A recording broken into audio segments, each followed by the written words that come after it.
স্বাদের এক চিমটি ফোড়নে ঘাইরা মাছ দিয়ে সরিষা বাটা। চলুন দেখে নেওয়া যাক রেসিপিটা। প্রথমেই কিন্তু ঘাইরা মাছটা ধুয়ে নিয়ে এসেছি, তাতে হলুদ আর লবণ মেখে নিচ্ছি। ভালো করে হলুদ লবণ মেখে নিয়ে কিছুটা সময় রেস্টে রেখে দেব। এতে করে মাছের ভেতরে কিন্তু খুব ভালো লবণ ঢুকে। আর ওপাশে আমি একটা কড়াইতে তেল গরম করতে দিয়ে দেব। তেলটা গরম হলে এতে আমি সামান্য পরিমাণে লবণ দিয়ে দিচ্ছি। এতে করে কিন্তু মাছ ভাজার সময় মাছটা লেগেও যাবে না, ভেঙেও যাবে না। কারণ ঘাইরা মাছ খুব নরম হয়, এটা লেগে যাওয়া বা ভেঙে যাওয়ার সম্ভাবনা থাকে উল্টানোর সময়। মাছটা সাজিয়ে দিয়ে এপাশে একটু সরিষা ব্লেন্ডার করতে দিয়ে দিলাম। তেজপাতা আর জিরে ফোড়ন দিয়ে মাছে আমি একটু ঘুরিয়ে নিচ্ছি তেলটা, মাছ আর তুলবো না।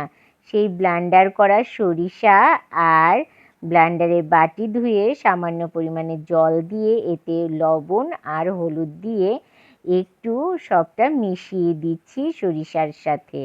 আর সরিষা যাতে মাছের ওপরেও খুব ভালো ঢোকে তাই একটু ঘুরিয়ে দিলাম। এখন দিয়ে দিচ্ছি ফ্যাটানো টক দই 3 চামচের মতন, দিয়ে একটু মিশিয়ে দিচ্ছি সরিষা বাটার সাথে। তারপর ঢাকনা দিয়ে কিছুক্ষণ সময় রান্না করে নেব। সরিষা বাটা কীরকম খেতে পছন্দ করেন মাছে? ঝোল ঝোল না মাখো মাখো? একটু কমেন্টে জানাবেন তো কোনটা বেশি মজা লাগে। 10 মিনিট পর ফিরে আসলাম। দেখুন একদম কিন্তু সরিষাটা শুকিয়ে এসেছে। আর কয়েকটা কাঁচামরিচ চেরা দিয়ে একটু চিনি দিয়ে আবার একটু নাড়িয়ে চাড়িয়ে মিশিয়ে দিচ্ছি।